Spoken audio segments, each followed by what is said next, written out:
Yang saya serang adalah kebijakan-kebijakan yang dilakukan oleh kepala daerah tidak dilaksanakan oleh kepala OPD. Saya ingin memastikan bahwa seluruh program kepala daerah John Pandu dan Chandra ini mesti berjalan dan mesti diskusi.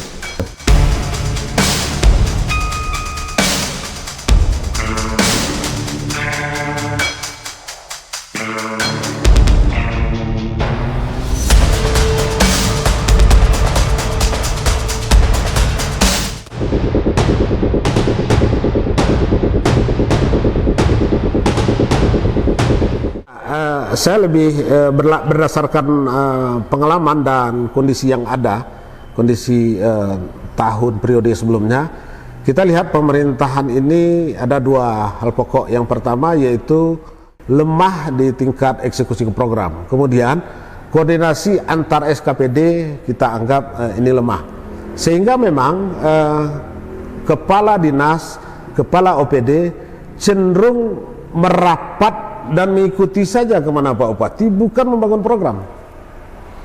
Nah, ini persoalan sebenarnya. Ketika ada hal-hal yang mesti kita selesaikan di tingkat OPD, baik itu antar lintas OPD, maka ini akan menjadi kendala. Saya lebih cenderung bicara soal kasus. Ini ada kasus Salamanya Resort yang tidak tuntas sampai hari ini. Kemudian ada kasus HGU. Kemudian banyak kasus-kasus lain yang memang tidak bisa diselesaikan oleh satu dinas. Kasus Salamanya Resort ini tidak cukup hanya oleh dinas pariwisata. Ada DPR KPP-nya, ada BKD-nya bidang asetnya, kemudian ada Satpol PP-nya di sana dan segala macamnya, ada asistennya di sana. Saya melihat ini mesti diperbaiki. Tata kelola pemerintahan, hubungan koordinasi antar OPD ini mesti diperkuat. Kalau tidak, maka memang saya tidak inginkan gagal program Pak Kepala Daerah ini. Nah, ini kita tidak inginkan gagal program Kepala Daerah ini. Siapa yang eksekusi program Kepala Daerah ini? Yang eksekusi, yang menjadi eksekutor Kepala Daerah ini adalah para Kepala OPD ini. Saya bagian dari orang yang ikut mengawal program Kepala Daerah. Ketika memang ini tidak jalan, maka kita akan teriak. Kapan perlu kita labrak meja di DPRD ini ketika memang kita akan menganggap Kepala Dinas ini tidak serius untuk menjalankan agenda rencana pembangunan jangka menengah daerah kepala daerah ini. Karena saya punya kewajiban mengawal Pak John Pandu ini sebagai kader partai.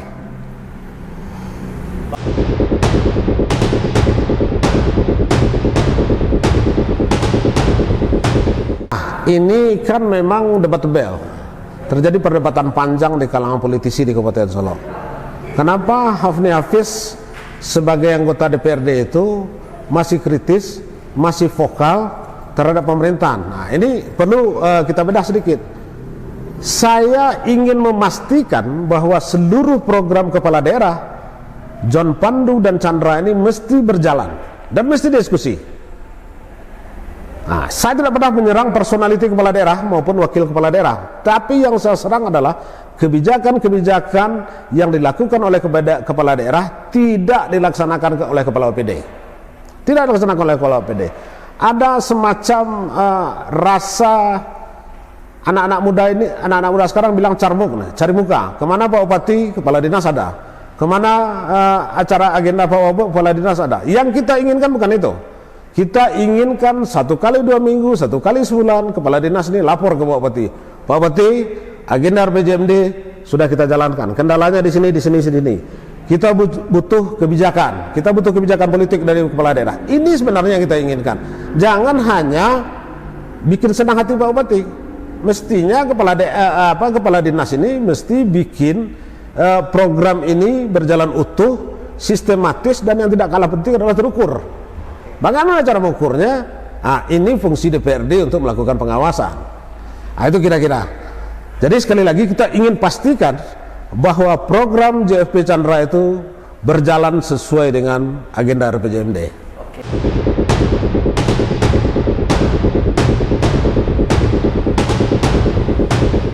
Nah, ketika kita bicara soal efisiensi, memang di 2026 ini ada kurang lebih 144 miliar APBD Kabupaten Solo itu kena efisiensi akibat dari ada kebijakan-kebijakan pemerintah daerah, kebijakan pemerintah pusat yang dilahirkan melalui Permendikbud maupun Permendagri. persoalannya saya melihat sebenarnya kalau kita mau serius, ini tidak ada pemangkasan. Kenapa? Ini hanya peralihan ketika pemerintah pusat melihat ada angka-angka yang tidak efisien. Apakah itu angka perjalanan dinas, apakah itu angka program, terlalu banyak seminar, terlalu banyak kegiatan-kegiatan yang tidak bermanfaat. Kemudian pemerintah pusat justru menghitung secara rigid, berapa sih yang mesti kita potong pemerintah daerah ini.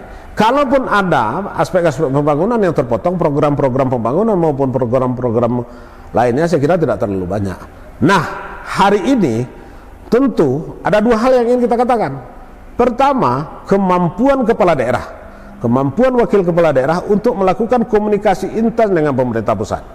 Kita contohkan, kami desak Dinas PU, kita desak pemerintah daerah untuk melakukan komunikasi ke pemerintah pusat.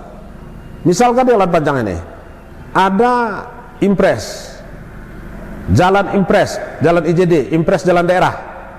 Kemudian ketika dikomunikasikan dengan anggota DPR RI, Pak Andre Rosiade maupun yang lainnya, nah ternyata kita dapat 8,5 miliar, masyarakat bisa nikmati jalan itu. Kemudian di 2026 ini ada namanya DAK, dana alokasi khusus yang 16 miliar. Kebetulan saja memang fokusnya untuk 2026 ini di selatan, mulai dari jalan Simpang Pinti Kulit Manis sampai ke Teratak Papua, kemudian beberapa ruas jalur kabupaten itu dapat 16 miliar. Termasuk jalan yang tidak pernah dikerjakan tetapi sudah pernah dirintis oleh Pak Gamawan. Pak Gamawan membuat jalan ring road karena visi beliau cukup kuat, 30 tahun sudah beliau bicarakan hari ini. Kemudian kita perjuangkan bersama-sama. Alhamdulillah 2026 ini dapat lagi dana DAK. Artinya angka efisiensi itu sebenarnya bisa lebih kita dapatkan ketika memang ada kepala daerah yang punya kemampuan untuk melakukan komunikasi dengan pemerintah pusat. Itu kira-kira yang ingin kita diskusikan terkait dengan efisiensi. Kemudian yang dua hal, kita mendorong, mungkin pemerintah pusat juga mendorong, bagaimana kepala daerah ini lebih punya inovasi dan kreativitas dalam pengembangan pendapatan asli daerah. Saya ingin cerita sedikit. Idul Fitri kemarin, data yang kita dapatkan sementara, sampai 6 jam macet dari Lubuk Selasi sampai ke Jalan Panjang. Ini salah satu contoh dengan contoh-contoh yang lainnya nanti ya. Pertanyaannya, macetnya kenapa? Karena jumlah wisatawan membludak 2 kali lipat dari Idul Fitri 2025. Pertanyaan berikutnya adalah, ketika wisatawan datang ke sini, baik dari Pekanbaru maupun area Sumatera, pertanyaan sederhana, pemerintah daerah dapat apa? Pemerintah daerah dapat apa? Nggak dapat apa-apa, Pak. Nggak dapat apa-apa, Bung. Kenapa? Kita tidak siapkan regulasi, kita tidak siapkan infrastruktur, kita tidak siapkan sumber daya yang serius untuk melakukan pemungutan pajak yang resmi, retribusi, kontribusi untuk pengunjung dan segala macamnya. Ini kan persoalan serius ini. Ini baru kita kuliti satu. Baru soal wisata. Saya pernah coba.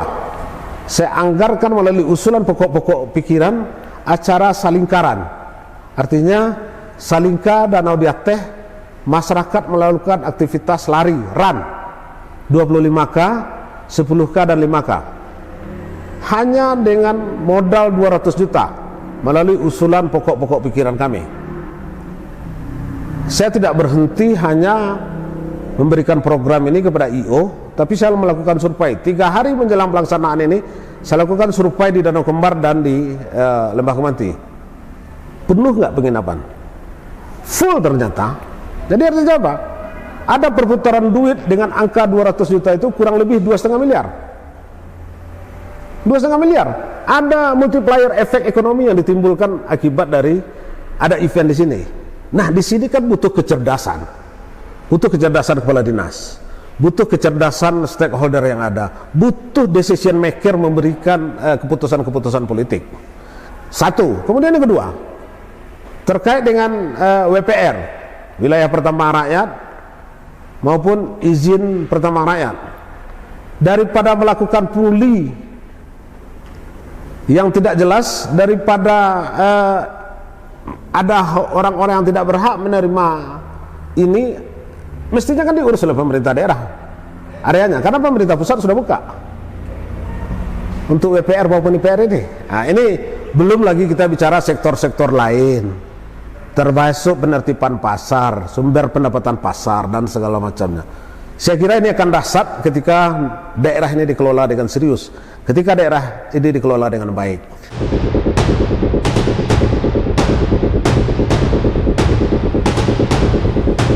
Ada prinsip-prinsip birokrasi yang mesti memang kita hilangkan lah. Kerja-kerja kepala dinas ini buat bangkalai, menyelesaikan bangkalai, buatlah bangkalai. Ini prinsip ini tidak elok. Mestinya ketika ada bangkalai, selesaikan saja bangkalai ini. Contoh persoalan Lampanya Resort ini, persoalan wisata ini. Ini kan bangkalai-bangkalai yang tidak pernah terselesaikan. Saya tidak mengklaim bahwa ini milik pemerintah, saya juga tidak mengklaim bahwa ini milik masyarakat hukum adat. Tapi mesti diselesaikan. Mesti diselesaikan karena bukti-bukti otentik, data-data faktualnya kan sudah ada. Semuanya. Yuk, mari kita selesaikan ini. Nah, ini tidak menimbulkan persoalan-persoalan baru di kemudian hari. Karena memang harus diputus satu-satu. Persoalan pariwisata adalah persoalan kenyamanan. Persoalan pariwisata adalah persoalan mendatangkan orang. Saya yakin dan percaya jika ini dikelola dengan baik, pariwisata kita akan sustainable tourism, pariwisata yang berkelanjutan. Nah, kalau ini tidak kita kelola dengan baik, saya berpikir mungkin alam panjang ini hanya bertahan 5 tahun, ya paling lama 7 tahun sampai 10 tahun lah. Tapi kalau kita kelola dengan baik, siapa yang tidak kenal dengan Toba? Saya kira mungkin jumlah wisatawan kita bisa diuji dengan Danau Toba. Kalau untuk 3 tahun terakhir ini, kita bisa uji dengan objek-objek wisata lain. Ada mutasi wisata yang terjadi 4-5 tahun belakang ini ke daerah Kabupaten Solo ini. Salah satunya ke Lembah Kumanti ini, termasuk di Danau Kembar. Saya kira berbuat terbaik untuk masyarakat itu yang paling penting, bukan soal hasil. Kita mesti kerja terukur. Seperti pariwisata, saya tidak akan pernah selesai mengejar ini sampai betul-betul pariwisata ini terkelola dengan baik. Kuncinya apa?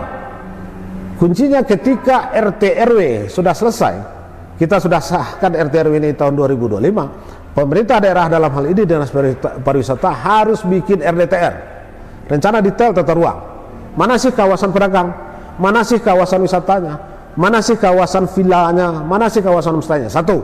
Kemudian yang kedua, terkait dengan RIPADA, rencana induk pengembangan pariwisata daerah, menjadi wajib hukumnya untuk sebuah pengembangan pariwisata. Kita dorong pemerintah daerah untuk lahirkan peraturan daerah tentang rencana induk pengembangan pariwisata ini, atau yang lebih lazim disebut RIPDA ini, rencana induk pengembangan pariwisata daerah. Nah, soal-soal itu menjadi bengkalai yang mesti kita selesaikan bersama-sama. Kemudian persoalan lain, persoalan pariwisata adalah persoalan sampah. Kamu bisa lihat di TikTok saya, di Facebook saya paling keras mengkritisi soal sampah ini. Kenapa? Karena persoalan dunia hari ini ada 3. Krisis energi, krisis air, persoalan sampah. Katakanlah hari ini kita masih punya air untuk Kabupaten Solo. Mungkin dunia yang mengalami krisis, tapi kita masih punya air di Kabupaten Solo. Energi, kita masih bisa beli BBM dan segala macamnya. Ada energi alternatif dan terbarukan. Tapi persoalan sampah ini mestinya harus menjadi starting point untuk diselesaikan oleh pemerintah daerah. Dalam hal ini adalah Dinas Lingkungan Hidup. Saya ingin usulkan bikin regulasi yang memang langsung dieksekusi. Perdanya kan sudah ada. Sekarang harus ada pelibatan masyarakat untuk berperan aktif dalam pengelolaan sampah. Ada salah satu kabupaten tetangga kita, provinsi tetangga kita yang kebetulan juga berbatas dengan kita. Mereka melibatkan RT, mereka melibatkan RW, kemudian mereka belikan becak motor 1. Becak motor keliling di lingkungan RW, dapat duit 5 juta, petugas berdua, mereka gaji 1.500.000 kali 2 3 juta, ada sisa 2 juta, 1 juta untuk sarapan pagi mereka, 1 juta untuk operasional. Sederhana kan? Yang tidak sederhana itu adalah keinginan untuk melaksanakan Solo bersih ini. Ini yang jadi persoalan kita sebenarnya. Ya sebenarnya kalau sampah ini hampir merata di Kabupaten Solok. Kabupaten Kota seluruh Sumatera. Iya, iya. Karena memang hari ini kan pemerintah daerah mau nutup lagi TPST yang di Layang Solok. Tapi kan dengan Kota Solok sudah ada komitmen diperpanjang 2 tahun lagi dengan catatan kalau kami tidak salah Kota Solok mesti sediakan TPST. Kabupaten Solok mestinya kan juga harus berbuat seperti itu dan sambil menyiapkan lahan-lahan untuk membuat TPST karena TPA tidak ada lagi istilahnya. Sekarang istilahnya TPST, tempat pembuang sampah terpadu. Jadi bukan hanya membuang tapi juga ada pengolahan di sana. Ini proses-proses yang mesti dijalankan oleh pemerintah daerah.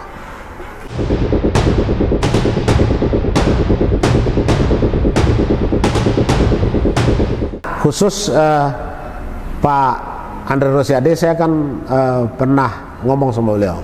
Pak Andre, saya lihat Pak Andre bukan anggota Komisi 6, tapi Pak Andre ini anggota seluruh komisi. Kenapa begitu? Karena hampir seluruh aspirasi yang disampaikan oleh masyarakat, pasti Pak Andre berpikir solutif, mencarikan jalan keluarnya.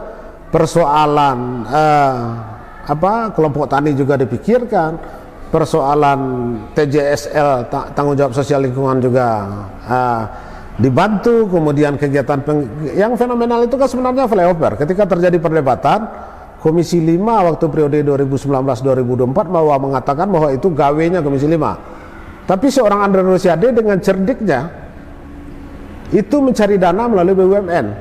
Jadi tidak melalui Komisi 5 lagi, hanya persetujuan di Kementerian PU. Ini menariknya seorang Andre Rosiade bagi saya, dan dia tidak pilih-pilih mau di Sumatera Barat 1 atau Sumatera Barat 2. Pokoknya ketika ada persoalan yang menyangkut kepentingan dan kebutuhan masyarakat banyak, seorang Andre Rosiade pasti turun ke bawah. Nah, ada lagi sosok yang menarik ketika seorang Vasco Rusaim ini terpilih jadi wakil gubernur. Vasco tidak banyak berbicara di media, tapi punya konten kreator sendiri yang kemudian memang beliau menunjukkan sebagai politisi nasional. Ketika dengan mudahnya beliau membawa beberapa menteri ke Sumatera Barat, apapun menterinya, beliau yang dampingi dan segala macamnya. Kemudian bukan hanya sekedar duduk minum kopi atau makan nasi kapau atau makan nasi Priaman atau makan nasi Solok, tetapi memang ketika menteri ini sudah datang ke Solok, kita pastikan akan ada bantuan-bantuan untuk Sumatera Barat, khususnya pasca bencana kemarin. Tentu ke depan akan banyak lagi komunikasi-komunikasi antara wakil gubernur dengan pemerintah pusat, karena kita lihat ini matching ini Pak Vasco dengan jajaran kementerian maupun di DPR RI.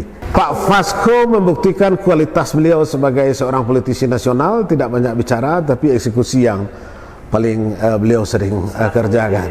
Ya. Ini menarik bagi kepala-kepala daerah lain, bagi saya untuk ditiru oleh kepala-kepala daerah lain, kepemimpinan seorang Vasco Rusaimi ini.